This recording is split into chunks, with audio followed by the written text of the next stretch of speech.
नमस्कार दोस्तों।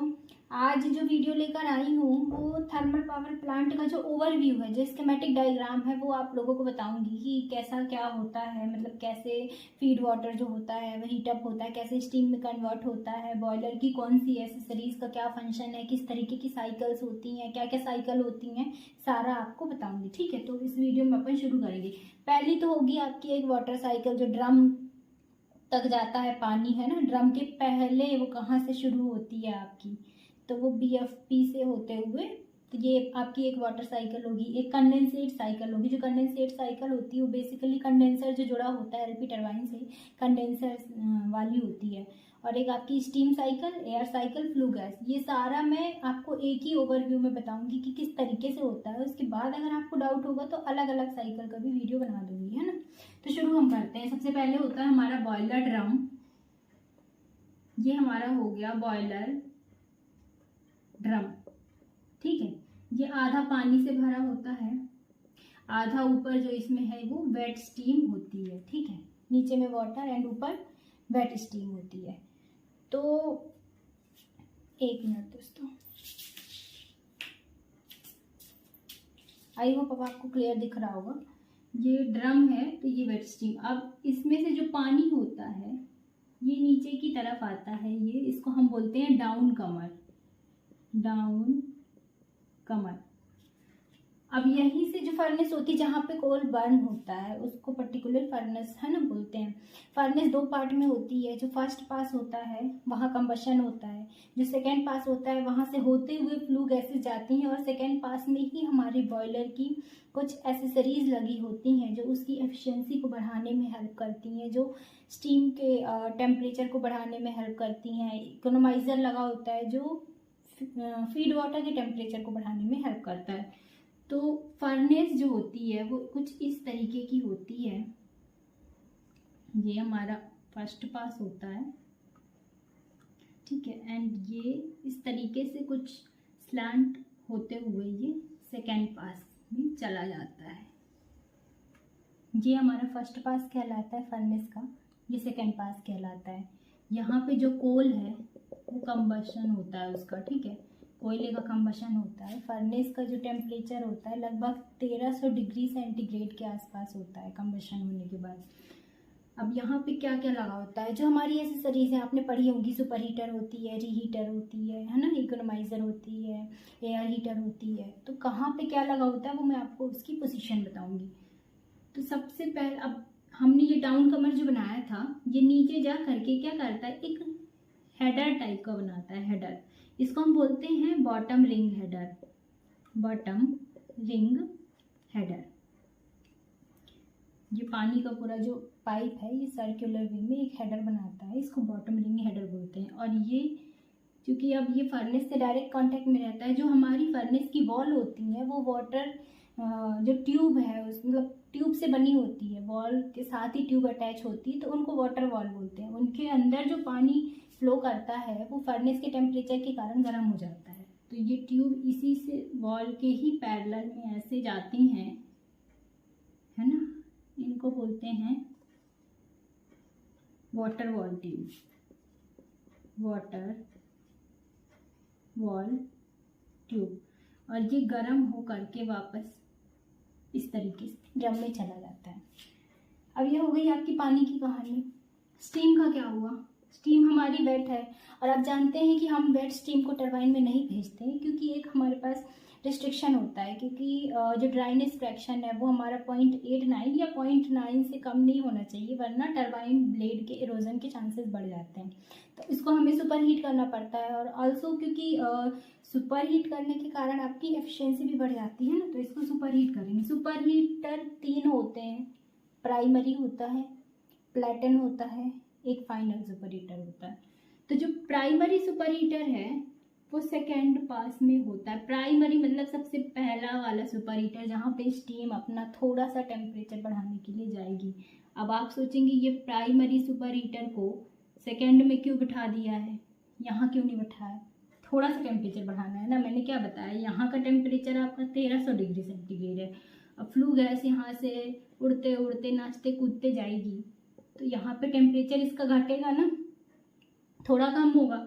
तो यहाँ पे 1300 के कंपैरेटिव में इसका टेम्परेचर थोड़ा सा कम होता है। तो फ्लू गैसेस से यहाँ से आपका प्राइमरी सुपर हीटर जो है ये स्टीम को हीट देता है ना, यहाँ पे कन्वेक्टिव हीट ट्रांसफ़र होता है। तो ये जो स्टीम हमारी यहाँ से आई थी, ये वेट स्टीम, ये गई थी प्राइमरी सुपर हीटर में। ये 350 डिग्री सेंटीग्रेड के आसपास रहता है बॉयलर ड्रम में जो स्टीम रहता है, 350 डिग्री सेंटीग्रेड, ठीक है। अब ये प्राइमरी सुपर हीटर में गई, यहाँ से निकलेगी। अब इसको और गर्म होना है, और गर्म होने के लिए आएगी प्लेटन सुपर हीटर में। प्लेटन सुपर हीटर जो होता है वो फर्स्ट पास में होता है, ये ऐसा, ये प्लेटन सुपर हीटर, यहीं पे लिख देती हूँ प्लेटन सुपर हीटर। प्लेटन सुपर हीटर जो कि फर्स्ट पास में सिचुएटेड है। अब स्टीम थोड़ा और गर्म हो गई प्राइमरी के बाद, इसके बाद ये जाएगी आखिरी वाला जो फाइनल सुपर हीटर है, वो यहाँ पे लगा होता है जी, ये फाइनल सुपर हीटर है, फाइनल सुपर हीटर, ठीक है। अब बीच में जो जगह है उसकी टेंशन मत लीजिए, वहाँ पे अभी पेंडेंट रीहीटर लटकेगा, ठीक है। तो ये फाइनल सुपर हीटर से 540 डिग्री सेंटीग्रेड की स्टीम फाइनली निकलती है, 540 डिग्री सेंटीग्रेड, और ये होते हुए यूं यूं यूं चली जाएगी HP टरबाइन में, हाई प्रेशर टरबाइन में एक्सपांड होने के लिए, ठीक। अब ये हाई प्रेशर टरबाइन में स्टीम गई, एक्सपैंड हुई, उसके बाद जो उसका एग्जॉस्ट निकलता है HP टरबाइन का, वो 350 डिग्री सेंटीग्रेड के आसपास होता है वापस से। अब उसको हमको फिर से गर्म करना है, रीहीट करना है ना, रीहीट साइकिल। तो इस लाइन को क्या बोलते हैं, हम बोलते हैं CRH line, cold reheat line, जो कि HP टरबाइन का एग्जॉस्ट है। अब ये आएगी, अब नाम ही है रीहीट करना है, तो रीहीट होने के लिए किसके पास जाएगी, रीहीटर के पास। रीहीट होने के लिए रीहीटर के पास जाएगी। तो ये रहा यहाँ पे रीहीटर बैठा हुआ है, ये बोलता है आजा आजा और गर्म कर दूँ, तो ये यहाँ से आएगी CRH लाइन, ये और गर्म हो जाएगी। इसका क्या नाम है, हॉरिजॉन्टल रीहीटर, ठीक है। यहाँ से गर्म हो गया। अब रीहीट, अब चूँकि हमने प्राइमरी सुपर हीटर, प्लेटन और फाइनल 3 सुपर हीटर पढ़े थे, रीहीटर 2 होते हैं, एक ये हॉरिजॉन्टल होता है, एक होता है पेंडेंट। ये जो बीच में जगह खाली है ना, यहाँ जाके लटक के बैठा है पेंडेंट रीहीटर, यूँ पेंडेंट रीहीटर। तो ये जो यहाँ से रीहीट होके जाएगी, ये आपकी जाएगी पेंडेंट रीहीटर में, ये ठीक है। अब पेंडेंट रीहीटर से फिर वापस निकलेगी बाहर 540 डिग्री, फिर से हो गया इसका 540 डिग्री सेंटीग्रेड। इसका मैं नाम यहाँ पे लिख देती हूँ, हाँ यहाँ पे आएगा नहीं, पेंडेंट, ठीक है, पेंडेंट रीहीटर। अब ये 540 वाली स्टीम फिर से गई, इसको बोलते हैं HRH लाइन, रीहीट होके आई है और 540 डिग्री मतलब हॉट है, तो हॉट रीहीट HRH लाइन। अब ये किधर जाएगी, जाएगी जाएगी यूँ यूँ, अब ये जाएगी IP टरबाइन में, IP टरबाइन में गई। वहाँ से इसका जो एग्जॉस्ट निकलेगा IP टरबाइन का, वो डायरेक्ट आपका LP टरबाइन में जाएगा, ठीक है। LP टरबाइन से जानते हैं सब कोई कि कंडेंसर जुड़ा हुआ रहता है ना, कंडेंसर। कंडेंसर में सारी स्टीम कंडेंस हो जाएगी, उसके नीचे यहाँ पे हॉट वेल होता है जो इसको कलेक्ट कर लेगा। हॉट वेल में ये पानी पानी हो गई, ठीक है। अब ये पानी पानी हो गई, तो पानी की साइकिल शुरू करनी पड़ेगी यहाँ से इसको एक्चुअली में कंडेंसेट ही बोलते हैं आप लोग, ठीक है, इतना ध्यान में रखिए। अब यहाँ से इसको वापस से खींचना पड़ेगा। अब 2 तरह की साइकिल होती हैं, एक ओपन फीड वाटर है ना, एक ओपन साइकिल होती है, एक क्लोज। तो हमारा जो ये पूरा सारा मिला के है, ये क्लोज्ड साइकिल है, तो वापस से वही रिसर्कुलेट हो रहा है ना। तो ये यहाँ से आएगा, ये कैसे आएगा, यहाँ पे एक पंप होता है जो इसको खींचता है, उसको थोड़ा एक सफिशेंट हेड दिया जाता है, तो वो उसको खींचता है, उसका नाम होता है CEP, कंडेंसेट एक्सट्रैक्शन पंप, ये हमारा कंडेंसेट हो गया ना, हॉट वेल में आके कंडेंस हो गई स्टीम। तो कंडेंसेट को जो एक्सट्रैक्ट कर रहा है पंप, उसको बोलते हैं कंडेंसेट एक्सट्रैक्शन पंप, CEP।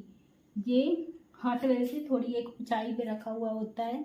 यहाँ 210 मेगावाट में 2 CEP हैं, ठीक है। अब ये पानी को खींचा, पानी को आगे भेजेगा। कहाँ भेजेगा? आपने एक चीज़ और पढ़ी होगी, ये तो आपका एक होता है सुपर हीटिंग, एक होता है रीहीटिंग, वो मैंने दोनों बता दी। एक होता है रीजेनरेशन। अब ये रीजेनरेशन क्या चीज़ है? रीजेनरेशन मतलब आपकी जो स्टीम यहाँ पे HP टरबाइन और IP टरबाइन में गई थी, है ना, तो एक बड़ा अमाउंट होता है स्टीम का कि उतनी सारी एक्सपेंड करनी, तो उसमें से हम क्या करते हैं, एक पर्टिकुलर थोड़ा थोड़ा पोर्शन एक्सट्रैक्ट करते हैं और उसको यूटिलाइज करते हैं हम वाटर को हीट करने के लिए। उस साइकिल को बोलते हैं रीजनरेशन। तो ये CEP जो है ये आगे कहाँ भेज देगा? रीजनरेशन का पार्ट होते हैं हीटर्स। हीटर यहाँ पे 2 तरह के हैं, LP हीटर्स हैं और HP हीटर, हाई प्रेशर और लो प्रेशर। तो अब चूँकि HP टरबाइन से भी कुछ एक्सट्रैक्शन निकाला गया है, कुछ IP से और LP से भी एक्सट्रैक्शन निकाला गया है। तो जो HP टरबाइन से एक्सट्रैक्शन निकाला गया है वो HP हीटर में गया है, IP और LP वाला LP हीटर में गया है। तो ये LP हीटर कहलाते हैं, लो प्रेशर हीटर, ठीक है। ये LP हीटर में गया। अब LP हीटर में ये कंडेंसेट चला गया। अब चूँकि ये कंडेंस हुई है तो इसमें कुछ सम अमाउंट ऑफ गैसेज या ऑक्सीजन कंटेंट कुछ रहता है, तो वो हमें रिमूव करना होता है, ठीक है। उस रिमूव करने के लिए एक बीच में बॉडी है डीएरेटर, डीएरेशन करती है वो, ठीक है, एयर को या ऑक्सीजन को रिमूव करती है, उसका नाम होता है डीएरेटर। तो LP हीटर से आपका जो कंडेंसेट गया वो डीएरेटर में गया। डीएरेटर जो है वो लगभग 23 मीटर के ऊंचाई पे है। अब 23 मीटर क्यों रखा गया है? क्योंकि डीएरेटर के बाद BFP में आएगा। BFP को चाहिए अच्छा खासा NPS, सक्शन हेड, की इतना पर्टिकुलर हेड हो, है ना। तो अब इसलिए रखा गया है 23 मीटर पे। तो ये इसके बाद जाएगा आपका पानी BFP में, बॉयलर फीड पंप, नाम ही है बॉयलर फीड पंप, यानी बॉयलर को फीड कर रहा है लेकिन डायरेक्ट नहीं कर रहा। यहाँ भी हम इसको नहीं छोड़ेंगे, पूरा निचोड़ निचोड़ के यूज करेंगे। अब BFP के बाद भेज दिया HP हीटर में और गर्म हो जा पानी। तो ये इस तरीके से ये गर्म हो गया, और गर्म होने के बाद भी अभी भी नहीं छोड़ना। अभी तो स्टीम से जितना जितना ले सकते थे लिया, लेकिन यहाँ फ्लू गैस आ रही है यहाँ से कूद कूद के, इनकी सारी एनर्जी लेना है, यूटिलाइज करना है जितनी कर सकते हैं। यहाँ पे बैठा दिया है किसको? इकोनोमाइजर को नीचे में, यहाँ पे बैठा है इकोनोमाइजर। इकोनोमाइजर ये क्या करेगा? पानी को बोलेगा HP हीटर से तो इधर आ मेरे पास, यहाँ से होते हुए जा, मेरे अंदर से गुजर और मैं फ्लू गैस से तेरा टेम्परेचर बढ़ा दूंगा। तो यहाँ से जो फ्लू गैसेज आ रही हैं वो पानी का टेम्परेचर बढ़ा देंगी, और इकोनोमाइजर से होने के बाद ये पानी बॉयलर में जाएगा। ये यहाँ पे जगह नहीं, मैं आपको इधर से बना के बता देती हूँ। कुछ इस तरीके से ये जाता है ड्रम में, इकोनोमाइजर का पानी यहाँ से होते हुए ड्रम में गया, BFP से हीटर में गया, हीटर से इकोनोमाइजर एंड ड्रम। तो पानी की क्या साइकिल हो गई? एक तो यहीं नाच कूद लिया, थोड़ा सा गर्म हो गया, है ना। दूसरा जो अपना है पूरा यहाँ से CEP से स्टार्ट होके ये डीएरेटर BFP हीटर से होते हुए इकोनोमाइजर से गर्म होके चला गया। अब फ्लू गैसेस यहाँ से आ रही हैं, ये किधर जाएंगी? फ्लू गैसेस का ना पूरा टेम्परेचर यूटिलाइज करना है, कहीं भी कुछ नहीं छोड़ना। अब आगे आएगा एयर हीटर, वो क्या करेगा? वो कहेगा फ्लू गैसेस में अभी भी टेम्परेचर बाकी है, थोड़ा सा एयर को भी गर्म कर देते हैं। तो यहाँ पे बैठा है हमारा एयर हीटर या एयर प्री हीटर, जो भी बोलते हैं, ठीक है। थोड़ा सा अच्छे से बना देती हूँ।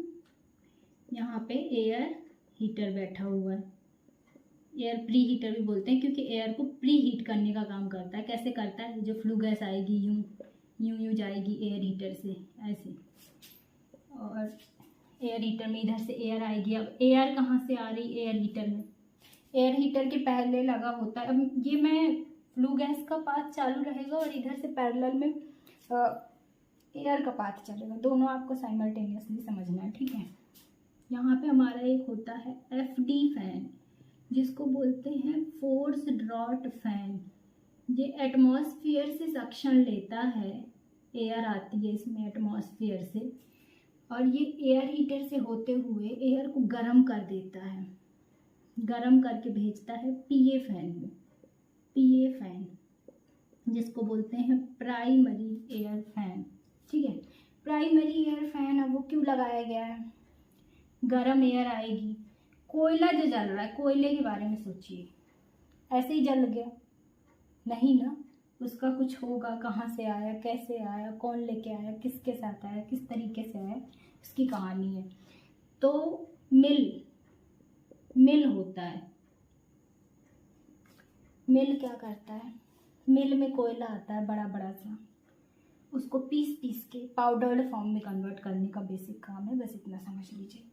तो मिल में जो कोयला आएगा फ्रॉम बंकर से आएगा कोयला, जहाँ से, ठीक है, ये आया, छोटा छोटा हो गया, पाउडर्ड फॉर्म में हो गया। पाउडर फॉर्म में तो हो गया, लेकिन अपने से उड़ के नहीं जा पाता है कई बार। तो ये PA फैन की जो गर्म हवा होती है ना, ये इसकी मिल में जाती है। अब इसकी ह्यूमिडिटी को भी कम करती है, और दूसरा जो कि ये गर्म रहती है, तो ये कोयला जो है पाउडर फॉर्म में, उसको लिफ्ट करके फर्नेस तक ले जाने का काम करती है।